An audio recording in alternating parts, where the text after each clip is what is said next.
Bonjour et bienvenue chez le Bugeot bruxellois. Moi, c'est Julie et aujourd'hui on va préparer le mois de mars ensemble dans mon bullet journal. Comme d'habitude, avant de démarrer, je vous propose un flip-through de février qui était porté cette fois-ci sur le thème de Paris, un thème floral et urbain pour célébrer l'amour au fil des pages.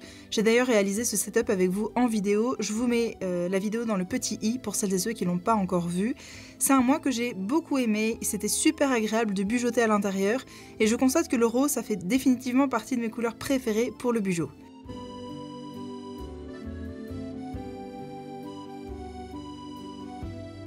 J'arrive à la fin de ce carnet et pour le clôturer, j'ai réalisé une page de remerciements pour faire le bilan calmement en se remémorant chaque instant. Et je dégaine mon nouveau bugeot qui n'est autre qu'un Otergami, une marque que j'ai découvert grâce à vous lors d'un de mes lives créatifs sur Instagram.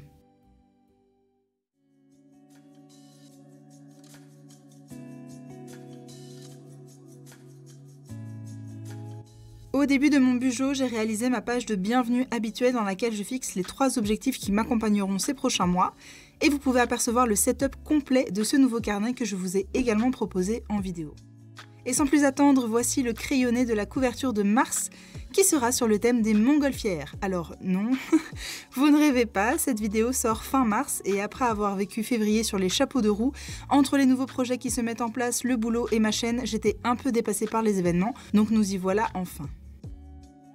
À gauche, j'ai eu envie d'écrire cette phrase « que l'aventure commence » pour démarrer mars avec énergie et engouement, et donc pour ce faire, j'ai utilisé un tombeau bleu foncé et des Crayola Super Tips. D'ailleurs, petit rappel, tout le matériel que vous verrez dans cette vidéo est listé dans la description.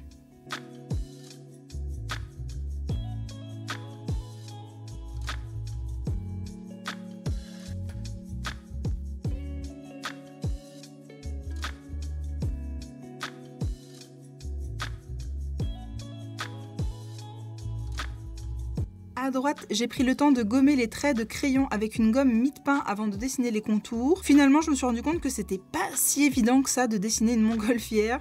Il faut quand même bien manager les traits arrondis et les proportions. C'était un challenge que j'avais pas vraiment mesuré parce que quand on crayonne, on n'a pas le stress de se louper et je sais pas, j'avais pas trouvé ça si compliqué quand j'ai préparé ce setup. Donc voilà, c'était un exercice super intéressant et c'est d'ailleurs aussi pour ça que ça m'a pris autant de temps à tourner. Au total, j'ai comptabilisé plus de 4 heures de rush, ce qui est pas vraiment mon genre. D'habitude, je tourne entre 1h et 2h30 quand je prends mon temps. Mais là, étant donné que j'ai pas utilisé d'accessoires du tout, ni pochoir, ni washi, ni sticker, il fallait tout faire soi-même et ça m'a pris un sacré moment. D'ailleurs, pour mes dernières pages, j'ai pu gagner du temps avec une astuce que je te partage à la fin de cette vidéo pour te permettre d'avoir une mise en page esthétique sans y passer une éternité. On verra ça ensemble tantôt, donc reste bien jusqu'à la fin. Pour revenir à cette montgolfière, j'ai ajouté quelques détails avec notamment des sacs sur la nacelle, un rebord, des fanions à l'avant du ballon et en arrière-plan j'ai dessiné des nuages. Je trouvais que la forme elle collait bien avec les montgolfières et ça permet de combler les espaces vides sans devoir faire un dessin qui soit trop alambiqué.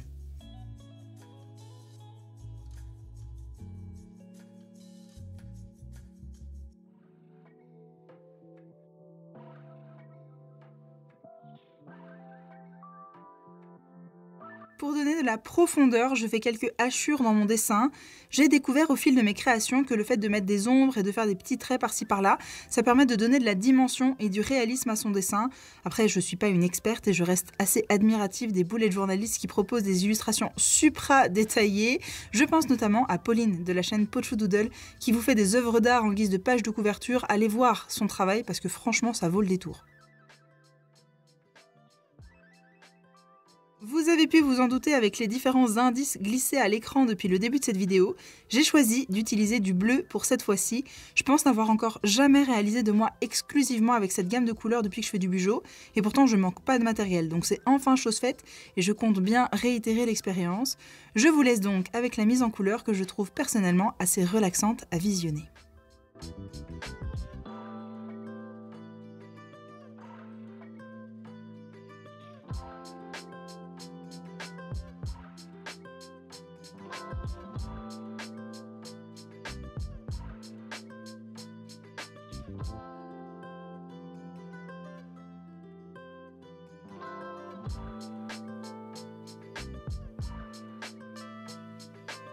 Pour le ruban sur la montgolfière, je suis pas super satisfaite. J'aurais voulu qu'il soit un peu plus clair et moins criard, mais voilà, après ça reste du chipotage quoi.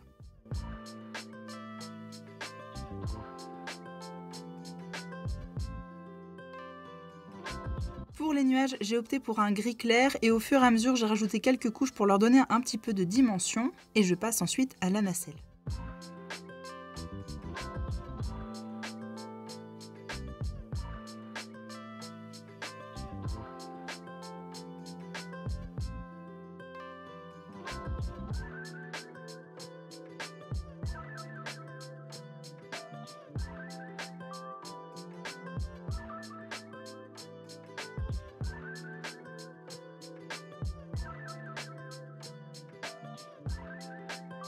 Je prends le temps de calligraphier mon titre et on va arriver à un moment fabuleux. Alors comme vous le voyez, j'ai mis en pointillé les contours de la montgolfière parce qu'en fait j'ai eu envie de faire une Dutch door, c'est-à-dire une page découpée. Alors au début, je vis ma meilleure vie, je commence à découper le haut, j'ai sorti ma planche de découpe, enfin vraiment je pense à tout. Et en fait au moment où je veux retirer ce que j'ai coupé, donc dévider, je bug. Parce qu'en fait je réalise que j'avais pas prévu ça pour la page suivante. La mise en page de ma monthly, elle n'est pas du tout ajustée à ma Dutch door. Donc j'ai vérifié 36 fois que j'avais pas loupé un truc et en fait si Julie, tu t'es plantée. Et donc t'es bonne pour tout recommencer au niveau de ta monthly. Donc foutu pour foutu, je continue sur ma lancée, j'ai terminé de couper ma Dutch door parce que de toute façon j'ai pas le choix. Donc pour ça j'utilise un mini cutter que j'ai acheté chez Action il y a quelques années pour pouvoir découper de manière plus précise. Je continue un petit peu de faire les bords. Les arrondis c'est pas toujours le plus facile, il faut bien prendre son temps. Et une fois que c'est découpé, voici la catastrophe au verso. J'ai vraiment eu un moment de solitude. Et je me dis que 5 années de bugeot, ça n'empêche pas les ratés comme celui-là. J'ai vraiment voulu vous laisser toute cette partie parce que je trouvais finalement super intéressant de vous montrer comment j'allais me dépatouiller pour adapter ma mise en page et pas refaire tout mon setup de zéro. Alors, j'ai commencé par gommer les traits qui ne me seront pas utiles et je sors le porte-mine pour y noter mes points de repère. Ici, le plus important, c'est de savoir quel espace j'ai à disposition sans pour autant ruiner ma mise en page. Donc j'ai environ 8 cm de chaque côté exploitable pour garder la symétrie. J'écris mon titre en haut, alors on a pu me voir compter le nombre de lettres qu'il y a dans le mot calendrier pour en fait centrer mon lettrage vu que j'ai pas de brouillon. J'ai choisi un titre simple et efficace et une fois que c'est fait, vous allez pouvoir voir que je sors ma règle pliable pour mettre mes repères verticaux. Et après réflexion, je me suis dit que j'allais pouvoir réaliser 2 colonnes. Il y aura à gauche une colonne perso et à droite une colonne pro. Je vérifie à nouveau avant de numéroter les lignes de mon calendrier. Le mois de mars fait 31 jours, donc j'ai besoin d'une hauteur de 15,5 cm.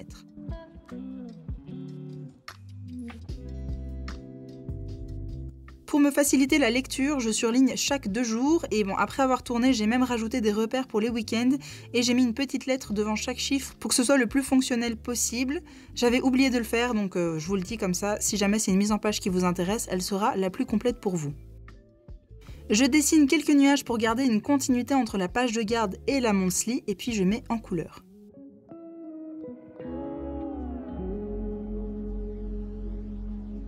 En bas à droite, vous pouvez apercevoir cette citation qui a beaucoup résonné en moi « Il n'est point de réussite sans nuage ». Et je trouve que ça collait particulièrement bien avec la situation qui venait tout juste de se produire.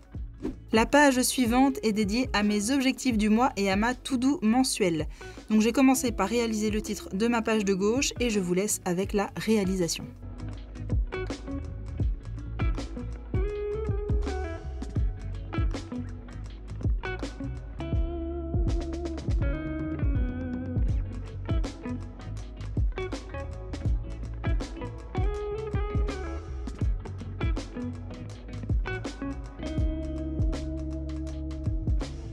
Une fois que c'est fait, je commence mes doodles. J'ai fait des montgolfières un peu de toutes les formes et de toutes les tailles. J'ai voulu varier un peu les plaisirs, donc voilà ce que ça donne. Ça fait des petits ballons tout mignons qui flottent dans le ciel. Et je vois déjà ceux qui vont venir me dire que les montgolfières bleues, c'est pas terrible pour la sécurité aérienne. Et bon, vous avez bien raison, heureusement, ça ne sort pas de mon bullet journal.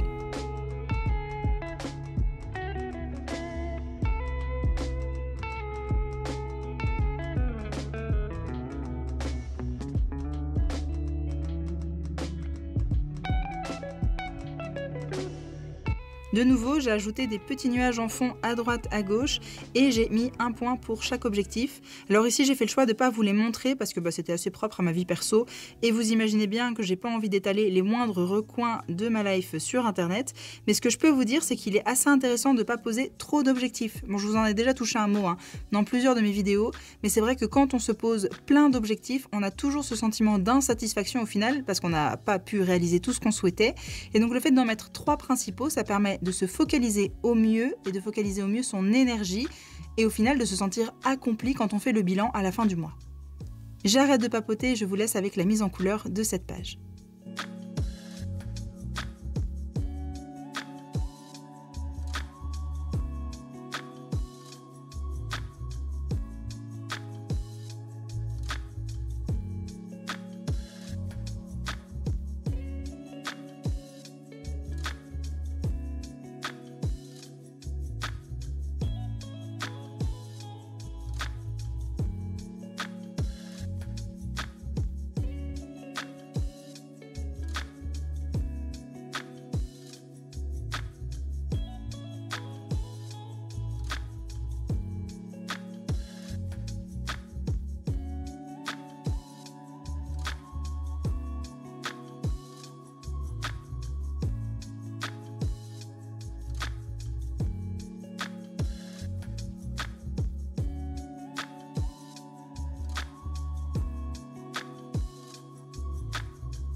Pour la page de droite, j'ai réalisé une to-do mensuelle. Bon, je la fais pas systématiquement, mais c'est vrai que quand j'ai une tâche à faire pendant le mois et que je l'ai pas encore fixée, j'aime bien la mettre ici parce que d'une part, ça me permet de pas la perdre dans les tréfonds de mes pages, mais en plus, je peux tout de suite voir si cette tâche, elle est alignée avec mes objectifs que je me suis fixés. Le but, c'est de pas s'éparpiller en dépensant son énergie à droite à gauche pour être efficace.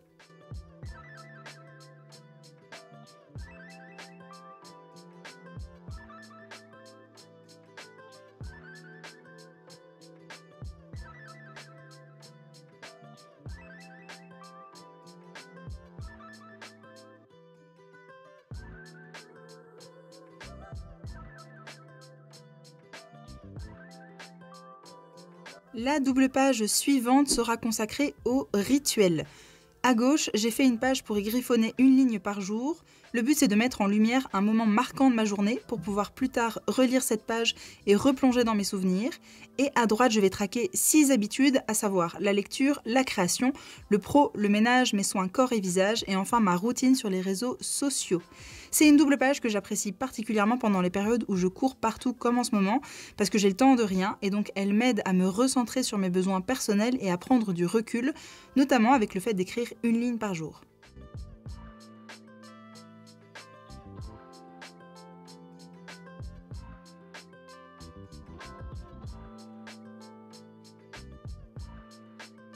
Pour mes trackers, je n'avais malheureusement pas d'outils pour me faciliter la tâche, que ce soit un pochoir ou des stickers à coller. Donc je me suis farci tous les tableaux à la main, je vous ai épargné la redondance de la réalisation. Une fois que la magie a opéré, je passe à mes titres et donc je continue avec les doodles en arrière-plan. Alors pour être honnête avec vous, c'est vraiment la page que j'aime le moins dans mon setup. Vous le verrez, mais j'aurais dû faire mes dessins avec un feutre plus fin, j'aurais dû prendre des couleurs qui soient un peu plus douces. Enfin, je trouve que le rendu général est pas optimal, mais bon, après ça fait partie aussi des joies du Bujo.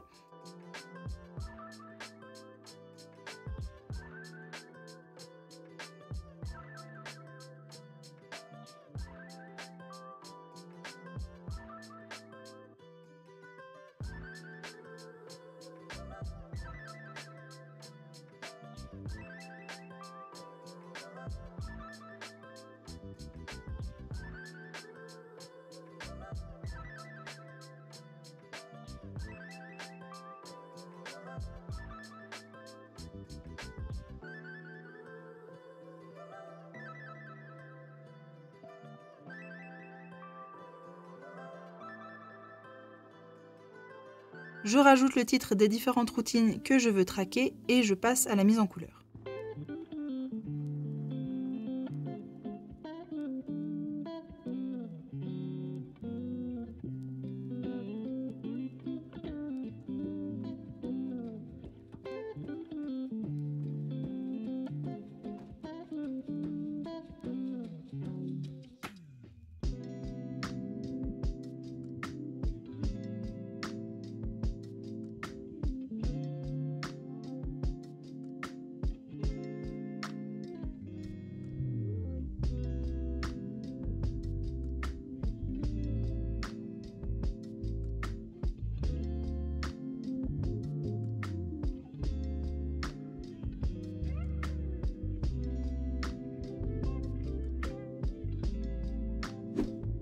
Pour le titre, j'ai utilisé à nouveau un Crayola Super Tips et en fond, j'ai fait quelques petits points pour harmoniser la double page.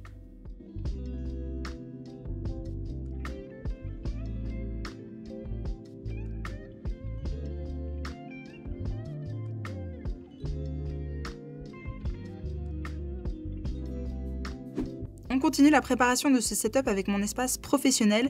La configuration reste la même pour le moment. À gauche, je réalise des cases propres à chaque tâche de mon boulot. Et à droite, je laisse un grand espace de notes professionnelles uniquement. Ça me permet de griffonner un peu à la volée quand j'ai des coups de fil, sans pour autant devoir galérer à retrouver les informations dans mon carnet à droite et à gauche.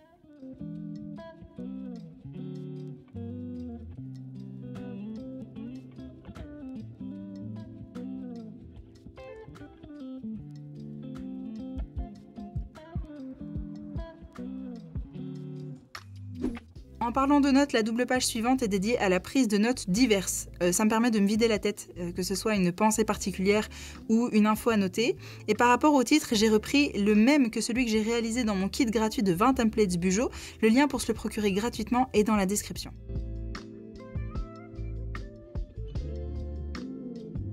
J'ai fait une pause dans ma mise en page car une invitée de marque a pointé le bout de ses moustaches pour voir un peu ce que j'étais en train de bricoler.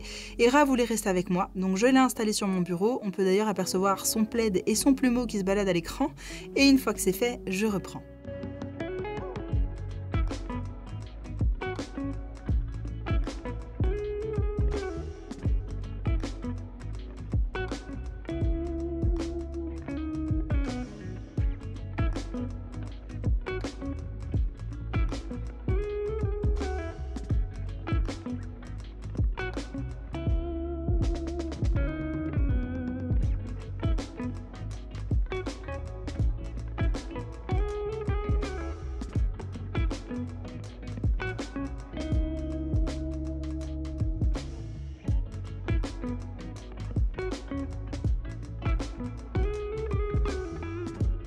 Je calligraphie mon titre à nouveau avec un Crayola Super Tips et juste après, je vais prendre le temps de donner un petit peu de dimension avec mon Unipin.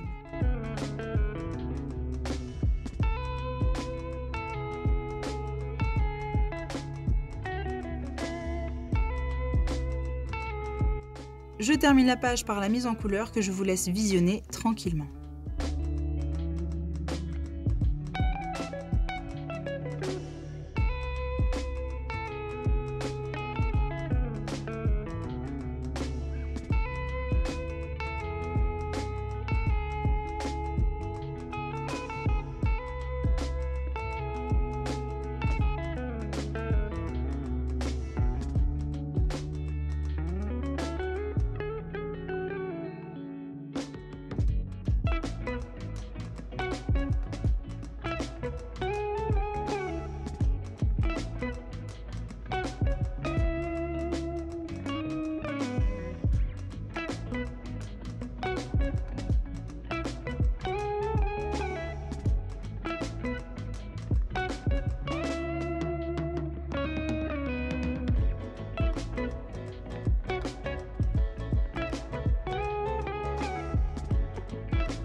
On termine ce mois de mars avec mes weeklies et alors pour gagner du temps, comme je vous le disais en début de vidéo, j'ai décidé de réaliser une Dutch Door et cette fois-ci sans micmac.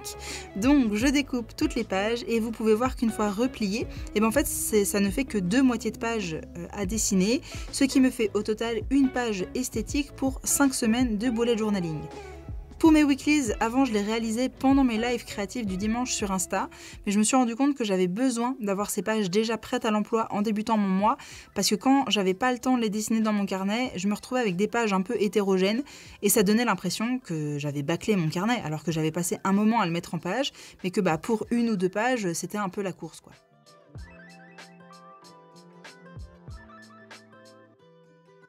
L'avantage de ce système, c'est que je peux toujours réaliser à la suite des dailies, c'est-à-dire des pages journalières quand j'ai un emploi du temps bien chargé et que j'ai beaucoup de tâches à accomplir. Et perso, ça fonctionne assez bien pour moi pour le moment.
Pour les jours, j'ai réalisé des pastilles et vu que ce sont des couleurs assez foncées, ça risquait de transférer. Donc entre chaque page, je mettais un papier pour absorber l'excédent d'encre et d'éviter d'en avoir partout.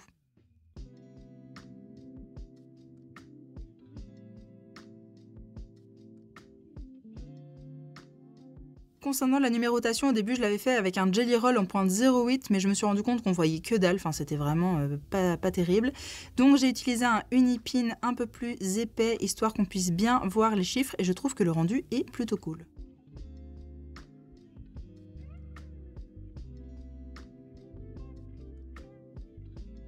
Pour aller dans le détail et terminer ce setup, je viens arrondir les angles de ma Dutch Door. Ça évitera que le coin se plie malencontreusement et je trouvais que ça allait bien avec l'esthétique pleine de rondeur de ces pages. Et avant de passer au flip-through de ce mois de mars, je vous invite, si ce n'est pas déjà fait, à vous abonner à ma chaîne. Je propose régulièrement du contenu autour du bijou et de la papeterie et je vois que vous êtes de plus en plus nombreux à suivre mes aventures, donc merci à vous. Et moi, je vous laisse avec le flip-through de ce mois de mars. À très bientôt!